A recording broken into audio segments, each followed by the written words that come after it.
me, Nimsoni. Welcome back to another VR video. Today we are back in, well, we're in a different project, unusual project today.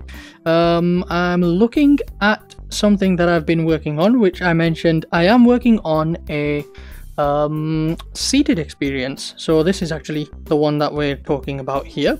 And it's actually physics-based sort of character movement again. So it's a little bit of an unusual one. It's a vehicle project, obviously, but it's going to be a bit of one of those sort of tricky type of games where it takes a little bit of tediousness and a bit of skill to sort of play a little bit. One of those sort of rage games.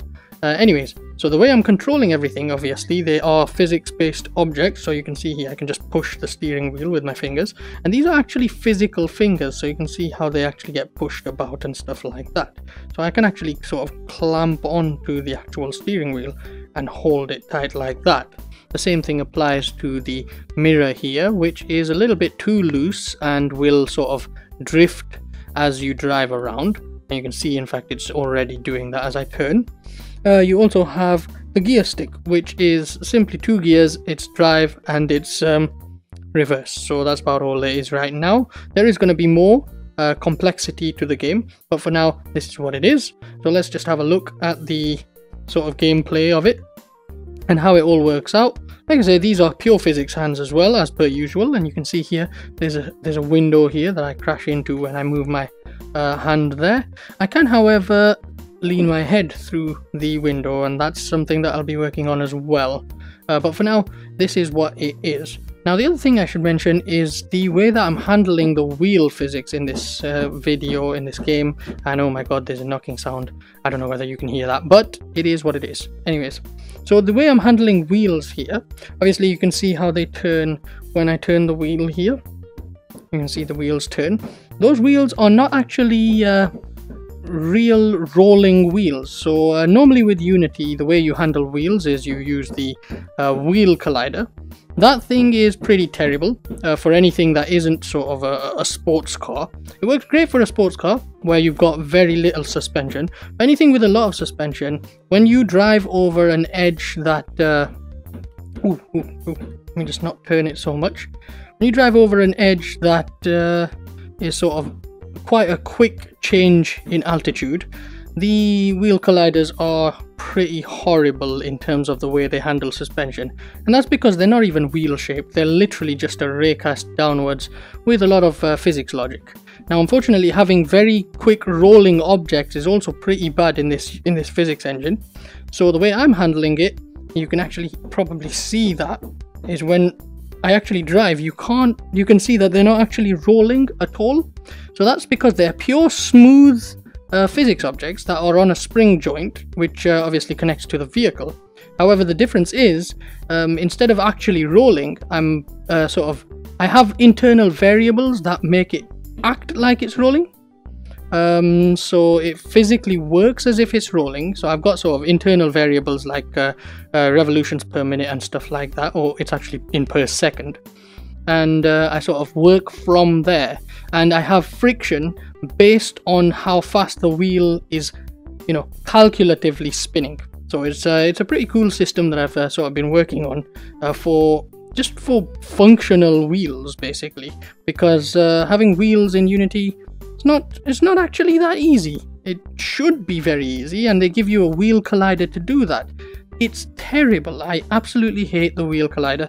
As with most Unity physics components, anything that Unity tries to do in its own sort of version of physics that isn't based on NVIDIA's physics engine, and I think the wheel collider is based on their own NVIDIA's physics wheel collider, but it's not the same, obviously, because this one's made by Unity.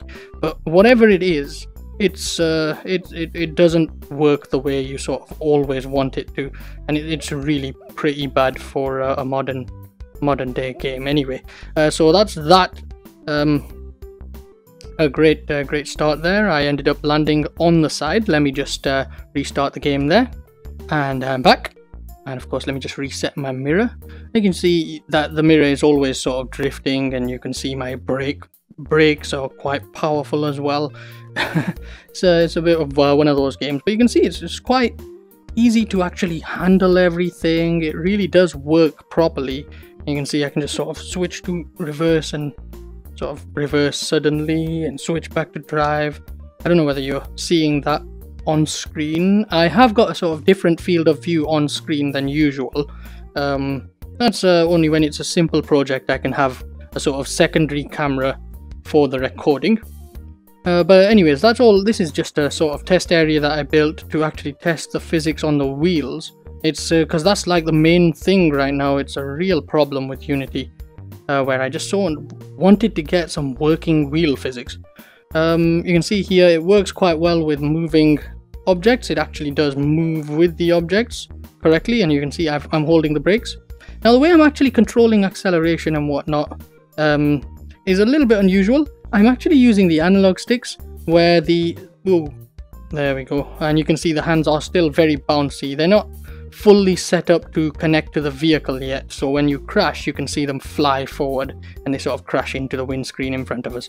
But yeah, so regarding what was that I was talking about, the actual sort of ground movement, the wheels do consider ground speed, but what they don't do is have an effect on the ground speed. So oh yeah, of course I'm in a vehicle.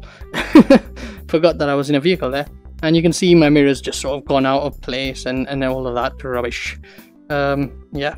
So anyways, yeah, they don't sort of affect the ground movement. So if I was driving on top of a sort of rolling thing and I drove forward, I would move forward, but the roller wouldn't actually accelerate backwards. So yeah, the wheels do need a little bit of work, but yeah, a lot of braking power there.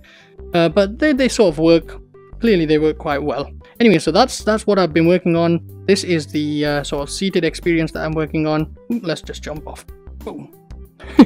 A lot of jumping going around with the physics there. But you can see it's quite fun to sort of have those proper relaxed hands on the wheel, and you can see they actually work quite well. I really like this. So you can obviously just sort of handle the wheel like this as well. But yeah, I'm going to have sort of arm joints as well, just to make sure it doesn't sort of have this problem where you're getting stuck and it goes behind and all of that rubbish. But yeah, that's pretty much this whole video. I've got a little bit more to come, of course, especially on this project. The reason being, it's nice and easy to sort of work with, and you can see I've got all the basic game mechanics going already. Now I just have to sort of make some tricky levels.